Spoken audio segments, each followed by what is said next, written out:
Okay. Okay.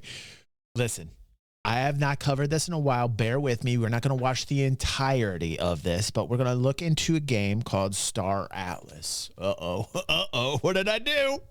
What did I do? People right now are running for the exits. They're like, Web3, crypto bro. Oh, no. You know, like I am rooting for the Web3 gaming space. It's an unpopular opinion. I think owning digital assets is kind of cool. A lot of people don't. And I understand that in the gaming world, and I understand why. There's so many rug pulls and people that got involved in projects that invested into these altcoins that literally just went to zero. There's still plenty of them. But I have to say with Star Atlas, it is the premier game on Solana's blockchain, which, you know, Solana, if you're following it, is not a joke. They signed deals with Visa, fastest transactions times. I think there's something to it, and it is the premier game on Solana's blockchain. If anybody's going to do it in the Web3 space, I think Star Atlas will. Now, sometimes that makes me sick to my stomach because I feel like Michael Wagner, the CEO of Star Atlas, he just projects this kind of, I don't know. And, you know, I'm sorry. I don't really mean to offend, but he kind of emits like a douchebaggery. Like there's a kind of like a douchey feel to him. And perhaps he's not being properly represented. I'm not quite sure, but I've seen him do some kind of douchebaggery things.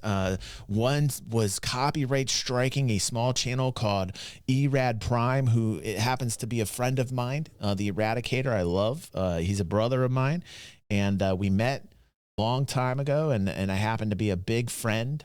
He's a friend of mine, and he got a copyright strike for his opinions, which I think is ridiculous. That the CEO of a company goes after at the time I think Erad had like 12,000 subscribers, and puts a copyright strike just because of his opinions, which I think is a really douchey kind of thing to do. Now, I know this dude right here named Dominic. He is one of the community managers. I think the only community manager at Star Atlas. He is in our Discord. And last time we covered Star Atlas, I said, you know what they need to do? They need to be more transparent, and they need to open up and talk to the gamer base. Now, they attempted one time to do this. I was happy that they did, but it kind of fell flat. Now we're seeing it again, and I do want to applaud the fact that they're taking the time out to be more transparent. Now let's see how they are transparent, and let's see if I like the format, the editing, how they do it. And this dude's name is Dominic. He is in our, I think it's Dominic. It might be Dominic, but he is in our Discord. I wanted to just give Dominic a chance. It's nice to see that they are being more transparent. Let's check it out. Hey everyone, Dominic here again with the second episode of Navigating Star Atlas. Thank you guys so much for joining me today. And I also want to give a huge shout out to you guys for enjoying and giving love to the first episode. We really appreciate that. So we're going to keep doing these. Today, we're going to go a little bit more specific, and we're going to be talking about character customization. And with me to talk about character customization is character art director Hano. Hano, how you doing, man? Can you just let us know who you are and what you do for Star Atlas? Hey, what's up, Dom? Yeah, my name is Hano Hegedorn. I'm the character art director at Star Atlas, directing character art. That's what I'm doing here. And it's very simplistic to start. They're all working remotely. I don't know if they have a central office or not. I'm not quite sure how this is going down. The company that's making Star Atlas is working on this. I feel like just from this setup, it might be like a remote setup where everybody's. We were talking 3 months ago how they possibly don't have the amount of money or the reserves to continue for longer than about 9 months. And that was a couple months ago. So I'm wondering how, with the recent pump in crypto, maybe they've gotten a little bit of a little bit more bank. Yeah, I've been in the industry for like a good 23 years, worked on a couple small projects such as Crisis, Uncharted, Jedi, and been at Star Atlas for a good 2 years now. Okay. And it's been a blast. Sure, man, I'm sure. And I think I speak for the whole team when I say that. Okay, so we're seeing people that are working here. Like I said, we're going to kind of go fast through this. I want to see what the characters are looking like. This looks to me like, okay, they're doing this in Unreal Engine. It has a nice glossy But look. that's going to be coming out like early next year. These are helmets. Yeah, the Where's mods the characters? are in general more leaning on traditional human designs to some degree. Obviously, very sci-fi, but also militaristic.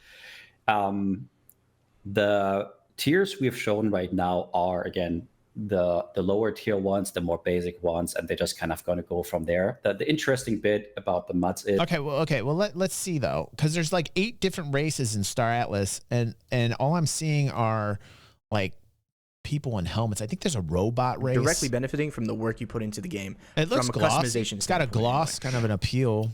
trust me, I spent a lot of hours. I mean, like, I'm not seeing actual, like, unless this is the robot race, which I'm not quite sure. This might be the robot race. I need to like research a little bit more to be frank. But like, so far, I'm not seeing like, you know, faces or any. I'm just seeing like, you know, skins, you know, like paints, different types of helmets. Pulled back, but we keep on adding more You know, and more like, face augmentations. You guys seen some? He's saying face augmentations, but I'm not seeing anything with faces yet. I'm just seeing like helmets. Okay, well, here's an alien. Let's check out the aliens. Which is part of the Oni faction, the best faction. Onis. And my faction. The visors are kind of can cool. Can you talk a little bit about Maries, which are basically just aliens? Can you talk a little bit about the customization? They look like Twi'leks, man. They look like Options where we're Twi'leks at from right Star now. Wars. Maybe a little bit of sneak peek, you know, show a little bit, a little thing or two here. But yeah, let us know, man. Yeah, the Maries. For the Maries, we choose a slightly different path of customization. Of course, going to be all the basic colors. Instead of sponsors, they're going to have a lot of war paints that you can choose and customize. In the last trailer, yeah. Okay, like tats, stuff like that. Okay. What's up, Cryo? Going to be different war paints on the head tails. So from the player view, third person, you're going to be able to see that. The outfits themselves are overall more leather based and metal based, and that will carry through the different tiers. Now, talking about tiers, one thing that's very important to know: the amount of head tails will vary with the amount of tiers. Oh, amount of head tails will vary with the tier So, level. really? Wow. What? So like tier Yes. 1 head tail, tier 5, like 1,000 head tails, or how many head tails gonna have, man? I don't understand what's being talked about here. I need to learn a little bit more. I'm not quite sure what separates the tiers. Is it the money? Sorry. I don't know. It could be like the leveling gameplay. I'm not even sure if there's leveling gameplay on this. Like the visors look crazy good. We're definitely gonna have something showing right now. The visors are cool. What else do we have? Hold on a second. Let's see. We've got more helmets. I haven't seen like, I would like to see like some human based characters maybe. Not quite sure here. Let's keep going. And basic Insane. gradient on a helmet is like something really simple, to be fair, but that can be used in all kind of circumstances. And the amount of possibilities we have that helmet's with that pretty tight, are actually. pretty I dig vast. It's just crazy. It's Yeah. insane. Like They're all I helmets. will definitely be going for a gradient. That's for dang sure. Okay, my advice so far, my constructive criticism is I would like to see some humans. Oh shit though, look at this though. These are cool. These are the robots. Okay, now these are the robots. Okay, so the people in the helmets were Terran based. I would like to see their fucking heads or their faces other than the helmets. Okay, here the robot race was kind of cool to me. Let's check that. For the trailer, we pumped them up a little. That is something you can Oh shit, it's like my PC came to life. do in the It's game. like my PC just came to not life, gonna man. Be the default colors. They're going to be a little toned back. Okay, if I play this, I'm probably going to be the like my PC coming to life up with this. But when they communicate, when you say hi, when you're on a ship and you boost, you will see colors flaring up. And we gonna LED robot race. utilize the lights a lot. LED robot. The user can become man. become one with the ship, so to say. That's where really they cool. connect with the That's ship. really And cool. if you do actions with the ships, That's kind of a the cool lights idea. are reacting appropriately. Oh, Now, that's there's kinda still cool. a lot to like implement there. Right. One of those things. Stay tuned till we can show it. looks good until you but blow that's up. the basic philosophy behind them. And yeah, you can go in, choose your lights, your light patterns, and if you don't want to have many lights, you can turn it down all the way. Like some people voiced they love the lights and want to have them full cranked, like going Super Saiyan, and other ones have it preferred to be more subdued, and that's also going to be a possibility. And it's really how you want to set up your character in the end. Dude, that's fantastic, man. Okay. Okay. I like how all the character stats and everything are built into the NFT. I like that. I do like that, where you can buy, you can basically create a character and then you can sell it. And then the person that buys your character can do it by buying the NFT and then just basically have everything that it was that you accrued on the character. So that's kind of cool about digital assets and NFTs moving forward in video games, is that like essentially it's a save point, and that when you buy the NFT, whatever price the person wants to put it out on the market for, that's kind of cool, that you can kind of price your own character and see if there's any actual demand for it, and then the person would buy it and then essentially gets everything that your character has in terms of not only the customization of the character but also like items and, you know, everything that makes that character the character. I think that that's fairly cool. I'm not quite sure how that's going to go over in terms of actual physical demand from people, but that's the market. You know what I mean? I'm going to have to say I would have liked to see more races on here. I only saw 3 races. The motocross race and their alien Twi'lek race and their robot race. And I think I would have liked to see a little bit more, a little kind of less talk, a little bit more show. And I would recommend Dominic to kind of structure these very similar to the way you see Jared do inside Star Citizen. I do give you guys some applause for reaching out to your gamer base. I think that's super important when you're a developer, to reach out to your gamer base. So I think they're listening.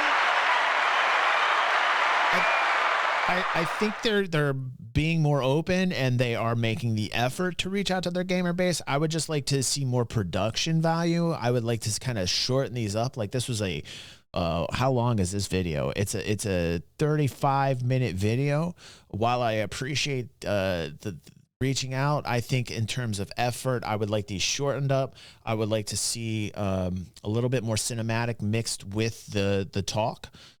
This seems like maybe a live event, perhaps, or pre-recorded and just going the entire length. I think for transparency's sake and for entertainment value, that they should shorten these up and kind of structure it like an Inside Star Citizen show. Just of course, I'm biased because I'm a Star Citizen fan, but I am rooting for Star Atlas. They're still around. They're still building. A lot of people said that they were going to die out. They're still here. And I just got to say, keep on going. You know, hopefully they got the money to continue forward. And I'm curious to see this, because I remember when Star Citizen started and everybody was like, it's never going to happen. And they like, there was a big majority of people that were from the very start of Star Citizen's inception were just saying, oh, this is never going to happen. I remember that phase. It was a really sad face. Like you were it still happens even right now, you know, 10 plus years later, it's still happening, where people are like, oh, it's never going to happen and all this stuff. But back then, in those days, it was like such an unknown that everybody was just pooping all over Star Citizen, like, oh, it's never going to come out, never going to come out. And this is the way I see some type of similarities here with Star Atlas, where people are just, you know, mad at it. I couldn't imagine being a developer trying to make this game and just having such, you know, people being mad. It would be a hard way to produce anything, you know. So I'm going to keep rooting for it. It's an unpopular opinion, but I'm here for the journey. I've been kind of reporting on Star Atlas for a long time.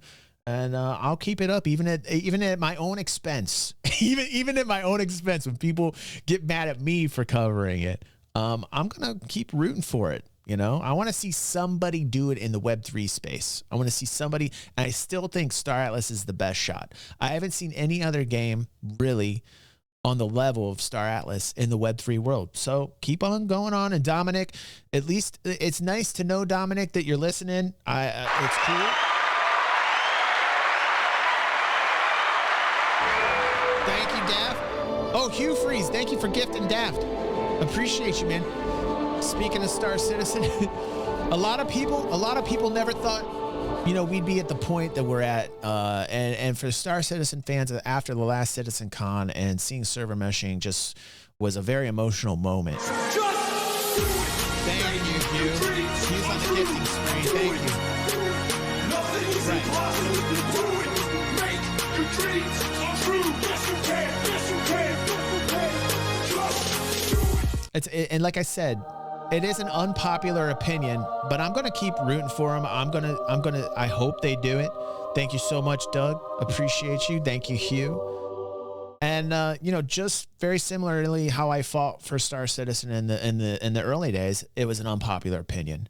When I fought for Star Citizen, it was a very unpopular opinion. It was a very polarizing, still is a polarizing title, Star Citizen, and people were like very filled with hate, telling me when I was creating Star Citizen content, it was never coming. Like, oh, you're never going to see any progress.